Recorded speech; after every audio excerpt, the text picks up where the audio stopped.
Hi everybody. Today I'd like to buzz through a presentation on Saucery. This video is going to be intended as a companion to a couple other videos that I'll do, a couple of demonstration videos of Saucery 3 and Saucery 2. Saucery 3 is built against NUnit 3 beta 4 and Saucery 2 against NUnit 2.6.4. They're released as NuGet packages. So let's jump into the presentation. The reason I'm doing this way is because I want to make sure that I cover off all the points and all the benefits that you get out of Saucery, and then we can focus on actually in the demonstration videos themselves the actual details of what the developer experience is like. So let's just quickly jump in. So as you can see there, Saucery operates within a context. Saucery is built for Jenkins and Bamboo because the Source on Demand plugin supports Jenkins and Bamboo. So Saucery starts with the environment variable and jumps off from there. And extending something that Full Circle Solutions will continue to do is we can extend Saucery to support other CI or ecosystems like Circle CI, which would be quite simple if Source on Demand plugin is extended in those directions. As I said at the outset, there's different implementations. Saucery 2's for NUnit 2.6.4, Saucery 3's for NUnit 3, both released on NuGet. And Java, I've also got a Maven 3 implementation written in Java against JUnit 4.1.2, which I intend to release soon. I will put this presentation up on GitHub, and you'll be able to find it. I'll put some links to it in the comments of this video. So the major benefits of Saucery. Saucery is basically a desired capability factory, which makes, from the developer's point of view, the creation of the desired capabilities that you want for the platforms you've selected in Jenkins or whatever or Bamboo, pretty much completely transparent. It also has flow control capability baked in. So that means that your machine, while it will try and send tests as fast as it can to Source Labs, and your account has parallel limits, it means that none of your tests will be dropped on the floor by Source Labs because your laptop is being stopped from sending it as fast as it can. I also set a few things for you. Saucery sets a few things for you on your behalf. Things like videos are only recorded for fails tests. In this way, your minutes are respected. So if you record a video on every single test, even the past ones, that means that you would be using the VMs that are dedicated to your test just for that much longer. And if you're testing on lots of platforms and you've got lots of tests, very quickly you get hundreds of tests that need to go through for your test suite. And if you're wasting a few seconds per past test recording the video, then it tends to build up.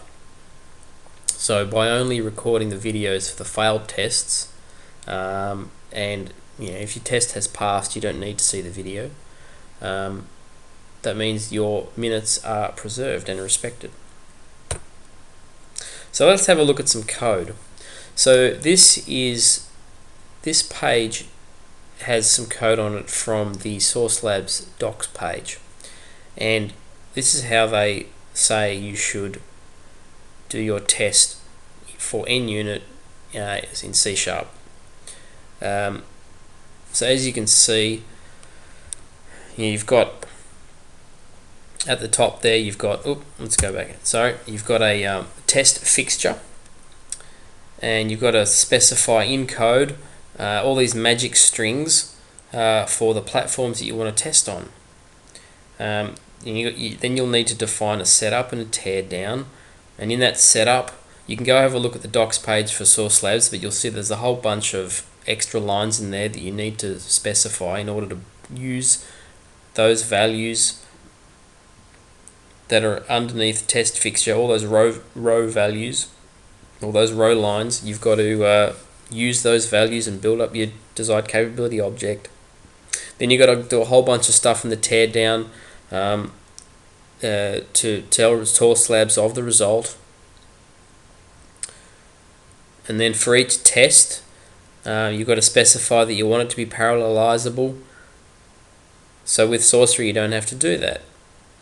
So eventually, you get right down there at the bottom and you start being able to write your actual Selenium test for your business test, or whatever it is you want to focus on for your application. You've had to do all this plumbing.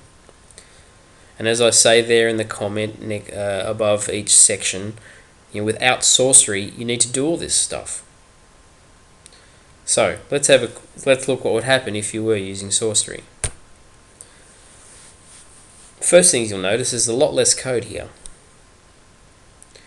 So you've just created a basic C# class in some namespace,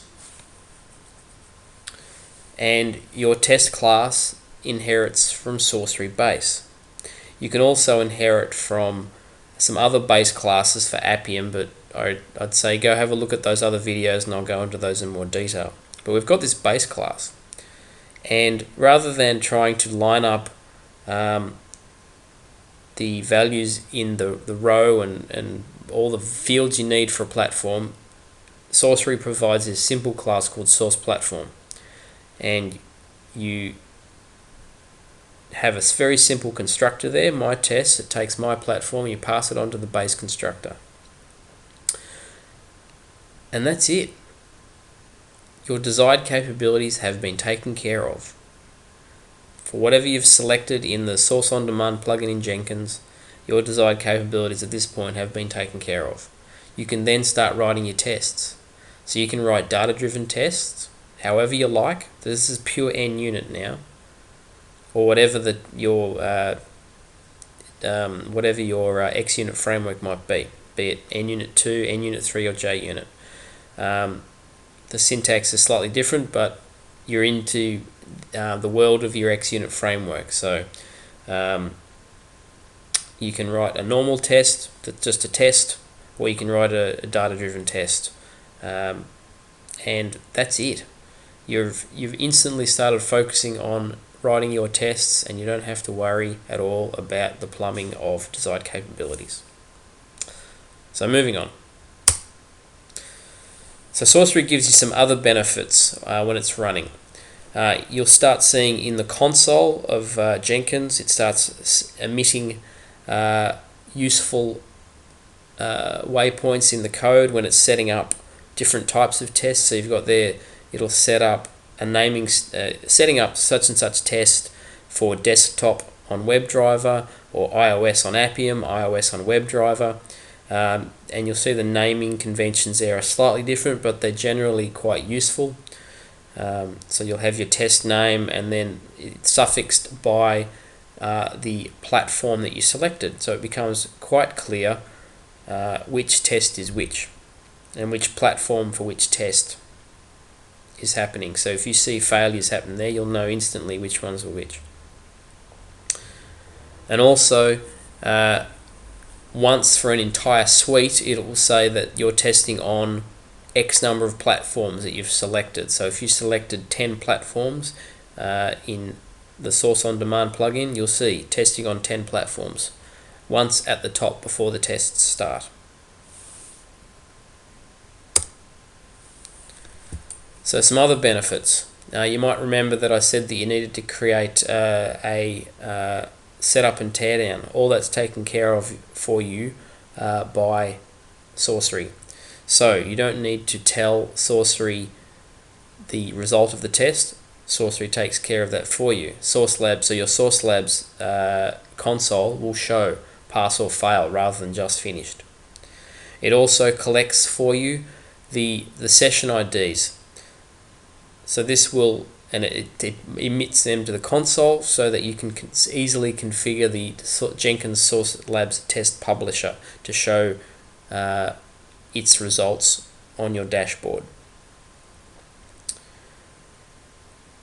And the test names also on the Source Labs dashboard on the website will be human readable in the same scheme as what is emitted to the console.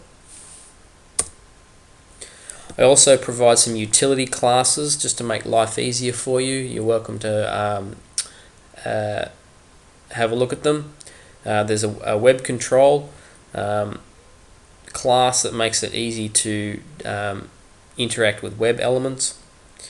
I've also created a page object base that makes it really easy to get to your page, so it takes care of navigating to the page that you've selected to go to start off your test. It also has some capabilities around Apple devices. So at the moment, so it's September 2015, Apple devices have a tendency to want to navigate to a default page a few times before going to the page you've actually selected. So Saucery, the page object base class, takes care of making sure that it gets to your page before it hands back and you can start your test. I also got a Selenium extensions class that provides some benefits around jQuery. Here's some useful links. There's fullcirclesolutions.com.au is a website. There'll be a how-to page. I'm also going to put up a benefits page as well, so there'll be some improvements around that. But if you go to the Full Circle Solutions root page and the menu at the top, you can go to some useful pages around benefits. And Jenkins Heaven is my website, and it also gives a how-to breakdown on how to configure Jenkins specifically for .NET projects, and it's proved quite popular. Here's some contact details. As I said, the website, email address, and my LinkedIn and my Skype if you want to get in contact.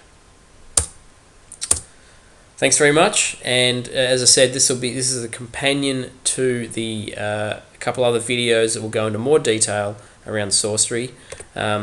Here's the website, and it goes. This will have some improvements around it shortly, but it goes into some of the detail that I've just discussed. And here are the packages for only $99 a year. The benefit you'll get from being able to focus on your tests straight away, the time you'll save will be out of sight. So I highly recommend. I think this is extremely good value for money. Thanks very much, and have a look out for the other couple of videos that will be up soon. Thanks a lot. Bye.